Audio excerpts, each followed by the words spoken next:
My name is Carson. Welcome back to Thrifty Garage, a channel where we do everyday repairs, how-tos, and reviews.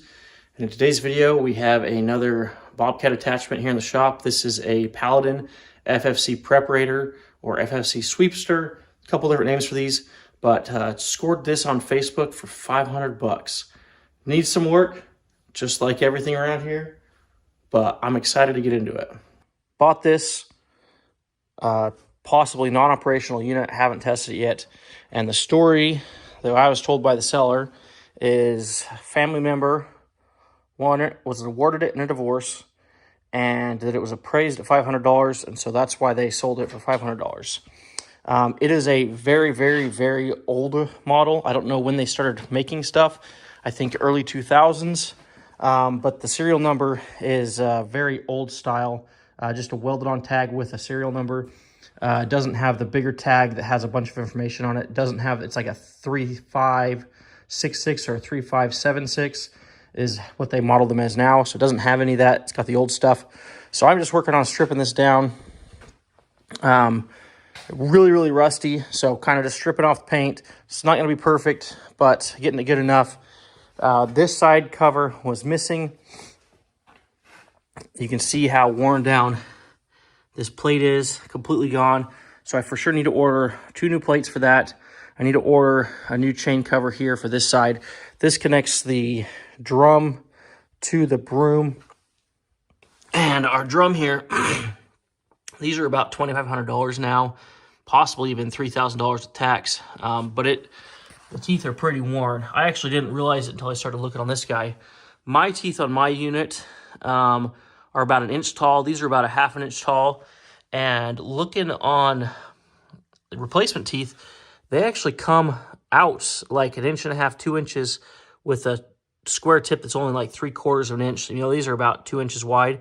Comes up to a tip, a point that's only about 3/4 of an inch or 1 inch wide. So I didn't realize how sharp these are supposed to be on these units. Also doing some research on these, I better learned how to adjust these as far as what depth. So we'll probably do a separate video on how to run these properly. But I'm learning a lot of information that I wasn't aware with these units. Rockhound also makes a similar unit with a chain, but I love the drum style. It's a lot more durable, seems to have a lot less issues. And but those teeth are pretty expensive. So we got this unit right here. The shoe for the other side, pretty much worn down too. And then I found this. Somebody had made their own tensioning bracket. Pretty clever little design. I don't know if this was the original, but I did count the chain links on this. And this has 31.5, and my other unit has 30.5. So for best I can tell, they have an extra link on here. So I need to cut this pin right here, punch that out, and then that pin will link to this guy with a pin. So we should be able to pin that back one more, and assuming these points are the same distance as the other unit I have, that's the correct chain length. And I actually have another chain that I bought for that unit when that chain broke, and it actually didn't break, just the pin came out, so I ended up reusing the pin. Okay, that was a lot of information. That's kind of the backstory on where we're at and what we found so far. Messaged the guy on Facebook, and the second I saw it, I was like, that's just unbelievably cheap, even for the amount of work that it definitely needs work. So I messaged the guy, said, hey, do I need to bring equipment?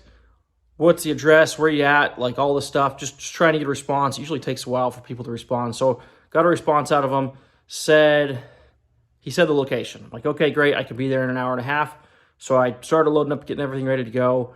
And then after I kind of got ready, I'm like, okay, what's the actual address? I'm ready to head out. And do I need my equipment? I said, yeah, bring your own equipment. So I head over there and load it up with a skid, get out there and meet him. And the whole time I'm like, in the background, I'm like, I really hope this isn't stolen. You know, this is going to be a waste of 500 bucks. I'm sure everyone's thinking that, you know, stolen. And the story he told is actually believable. So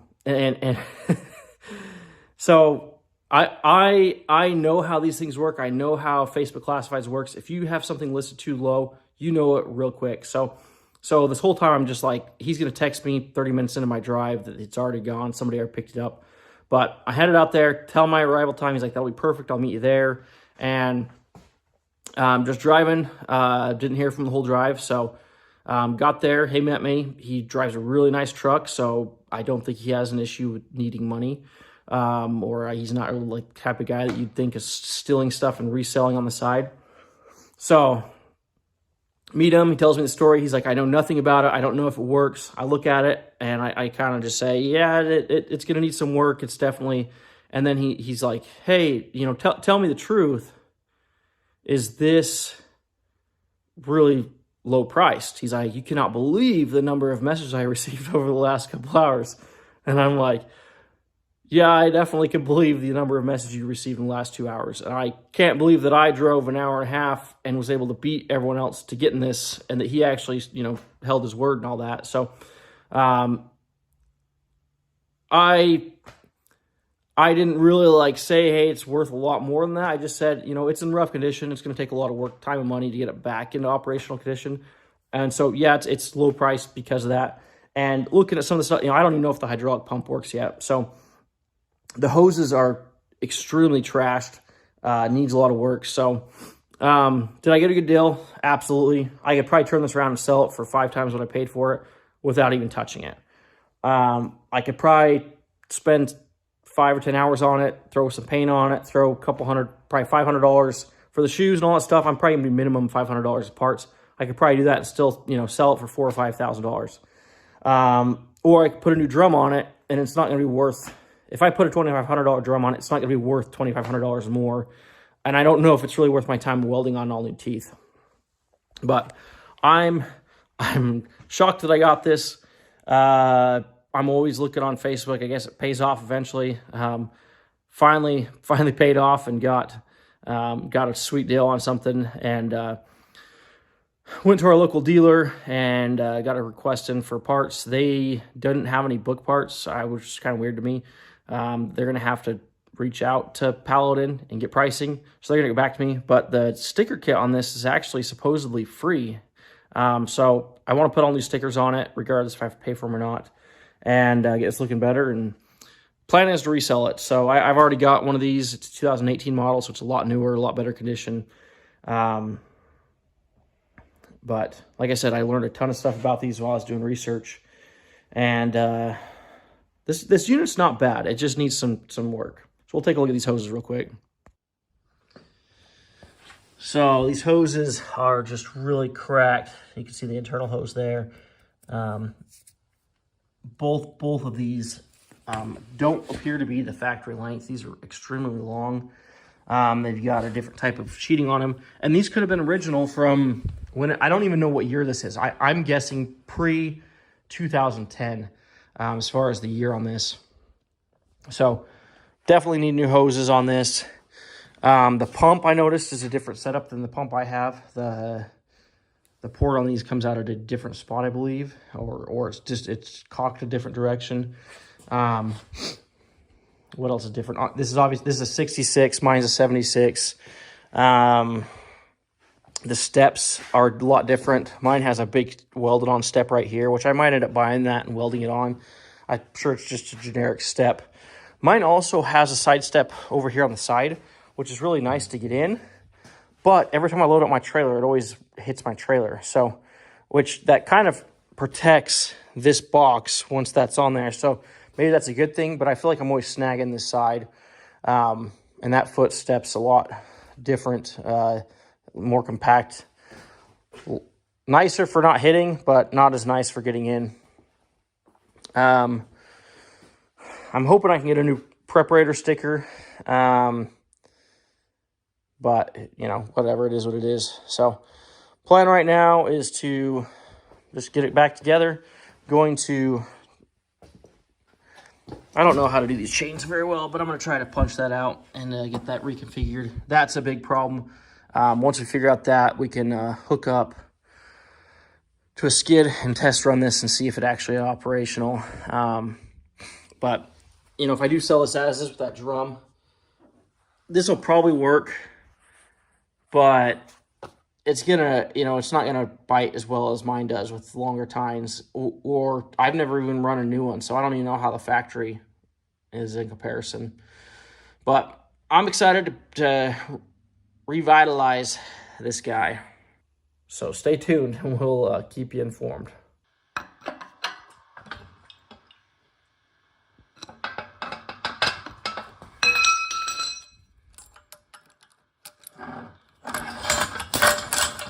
Success.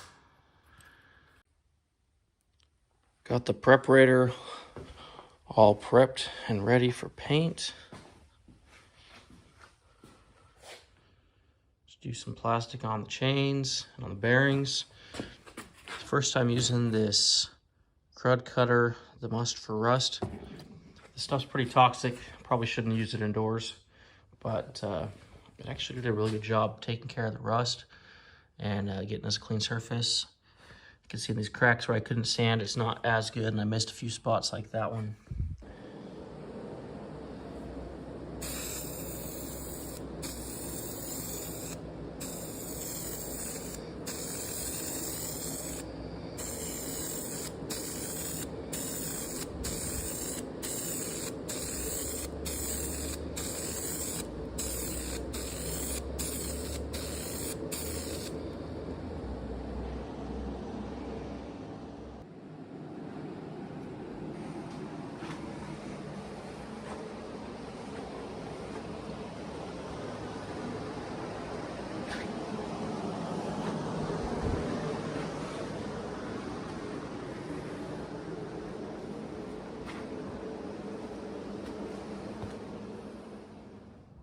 Okay, we got our new preparator next to our old refurbished preparator. I did find a sticker for that, at least the part number, but it was a little bit too late, so I didn't order it.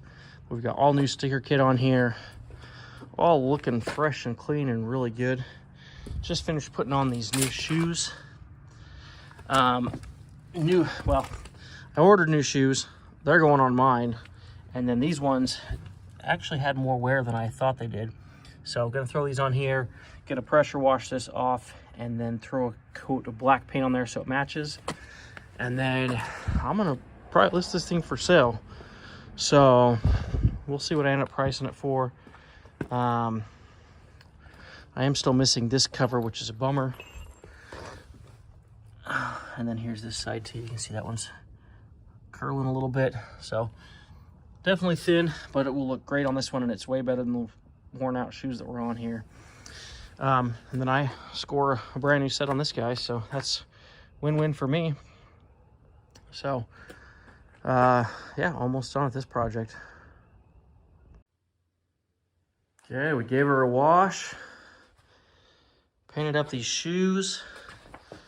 I did use our heater here to kind of torch both sides and get these sides dried out. Threw on this coat of semi-gloss protective enamel. Matches everything else. Kind of freshened up some of these insides. Got everything black. Some of these areas weren't very good coverage before. Yeah, I've got some fresh hardware on there. Got these guys that are fresh hardware. Taped off all the bearings. All the hardware was taped off, so really looks pretty fresh and clean. Obviously the underside of the bucket, the inside is kind of, rust colored, but really overall good condition. Nice unit. It's gonna show so much better. I'm debating what I do with this thing. I really want to put a cover on there. But yeah, tomorrow we'll let this dry overnight, and then we can run this. There is one more lower setting we can go to. We can drop it down at the lowest straight down. So I may end up dropping these down one notch lower if this doesn't dig enough. I think this will still cut. This will still prep an area, but this drum's pretty much at the end of its life. So if this doesn't sell quickly, I'm going to order some weld-on teeth and weld on the teeth. I can't pay $4 grand for a new drum or whatever the price I was quoted. It's just ridiculous. But if I do anything else, it would probably be that first. Fabricate my own, maybe take it to a weld shop and have them weld it up. I'm not paying 500 bucks for that cover either. So yeah, before I sell, I want to run it and just double check, make sure it works. I don't even know if that pump works at this point. New hoses, paint on everything, new stickers on everything, and then run it, see how it does, adjust the shoes if needed, and then we'll list it for sale. In the meantime, while it's for sale, I may or may not fabricate a cover, and then if it doesn't sell, may add teeth on there, and that would be a test run, a trial for putting teeth on my machine once they get a little bit lower. I like to run mine down until they're about this size before I replace them. They have probably twice as much material in them. They're actually pretty decent still. So that's a wrap for now. Really happy with how this thing turned out. Looks amazing compared to what it did.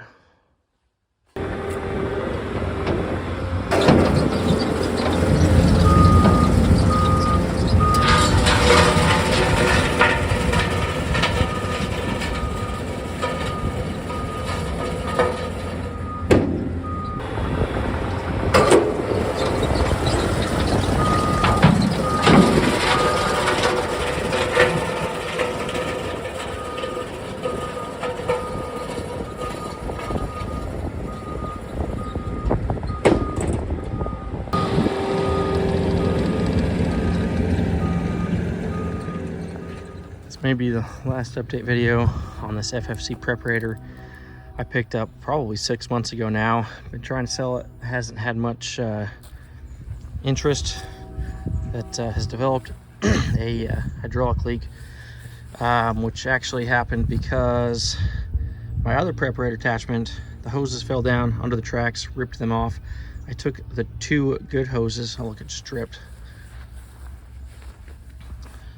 I took the 2 good hoses from my other preparator, put on here, and I put 2 brand new hoses on my other preparator attachment. Right there.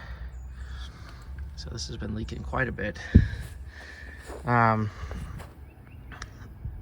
Spent some money on this, repainted it, put stickers on it, stole the teeth, or the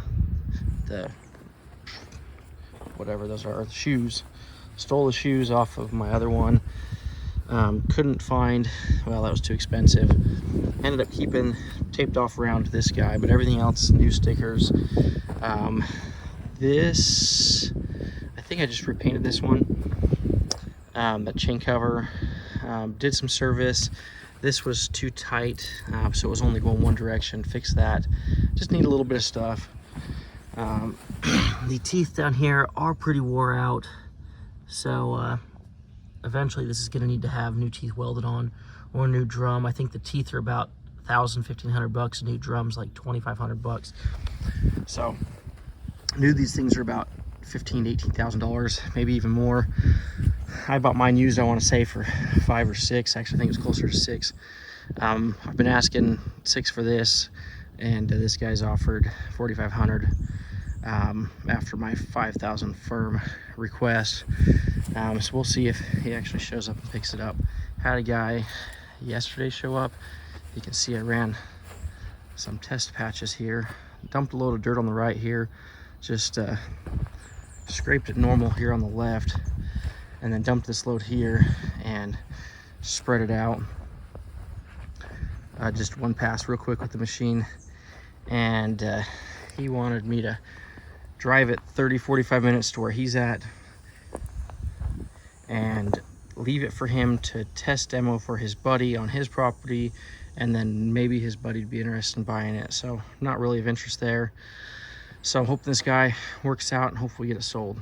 Just picked up this Total Wash off-road Cannon kit from WB Performance Products. Well, all that's in here is our little sprayer converter. We'll go ahead and throw that on a bottle. Here's our instructions. Thread it on, set the dial to full foam, recommended.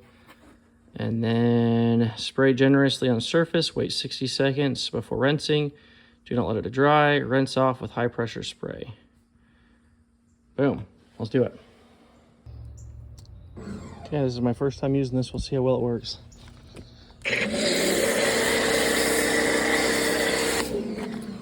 Got a lot of hydraulic fluid drip down in here.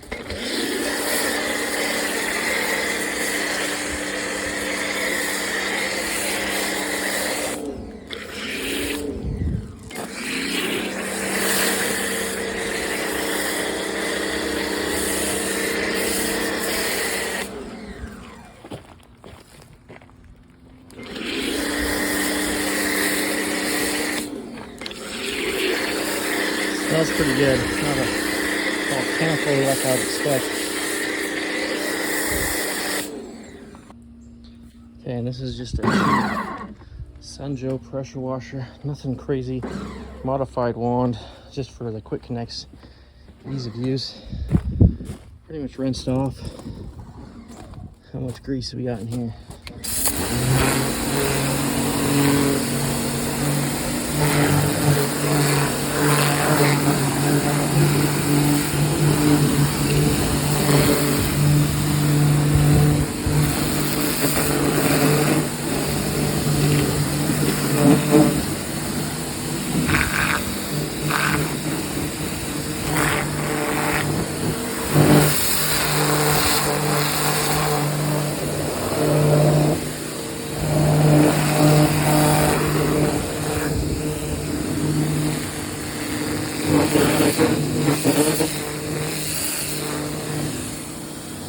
The grease there. Let's go.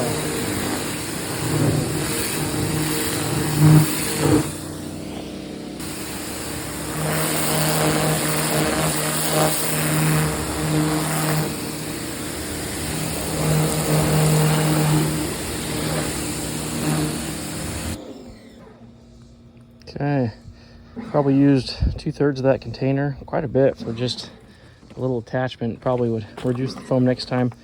Washed to the front of the tracks here, washed the front of the machine, just sprayed off the back of the machine.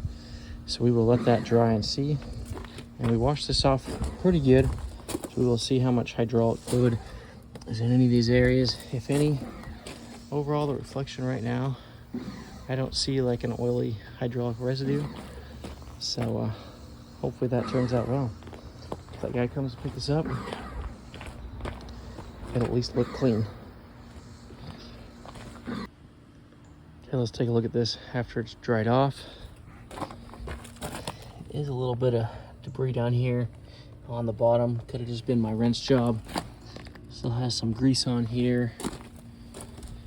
This hydraulic fluid, again, I was sitting it from this angle, did a pretty good job. There is some back behind there that's really probably my bad. All of the loose hydraulic fluid did a really good job of washing off. This track right here is definitely cleaner where we sprayed the foam on than where it wasn't. You can see the difference there, so that cleaned up well. I think it's hard to tell on the side here. This hydraulic fluid that was here is all gone. So we've got a little bit of slimy residue there. Yeah, nothing too crazy to comment about here. This, yeah, there is some spotting, some soapy residue that didn't seem to go away. Seemed like it needed extra rinsing. I don't know if I had a high enough pressure washer. Still some dirt on here, mostly a rinse job issue. There's all this grease. So, I mean, it definitely needs a higher pressure cleaning agent. Now this side again, this mud does seem to be more clean here. The clay is less prevalent and the tracks are darker. With a crappy pressure washer, I wouldn't say it's the end all be all, but maybe with a higher pressure washer, do a better job. In closing, let's talk about the final numbers on this attachment. I purchased it for $500. The shoes were about $350 a piece. I purchased several stickers, $5, $10, $15, $20 a piece. I opted not to pay for the side cover for $500. I opted not to upgrade the drum for $4,000. I opted not to put new tines on it for $1,200, $1,500. So all in, I estimated I had about $1,000 in parts, materials, hoses. Hoses were probably another couple $100. And so $700 for the shoes, a couple $100 for the hoses, probably $100 for the stickers. So in total, had about $1,000 in plus the $500, so I'm $1,500 in. I sold the attachment for $4,500, so I probably made about $3,000 profit, if you want to call it profit. I had a lot of time and labor, had several hours in pickup time, hauling my skid over to pick it up. So it was a good find. Sitting for 6 months, not the best deal. Obviously, it's not that in demand of an attachment. But the market started picking up on the sales stuff, so I was able to sell it, and I'm happy with what I got out of it. I hope the new owner is happy. It's a great attachment. I love my attachment, and I don't plan on getting rid of it anytime soon. So it's a great attachment. I just didn't need to. Saw a great opportunity to put a little sweat equity into this and purchase this one. Hope you liked the video. Sorry if it's a little long. Try to show the whole process. So if you liked the video, have any questions or comments, leave them down below. And thanks for watching Thrifty Garage. We'll see you on the next one. I sold the attachment for $400. So, or $400. Ding dong. Okay, in closing, let's talk about the final numbers on this machine. Okay, in closing, let's talk about the final numbers on this attachment. Okay, redo.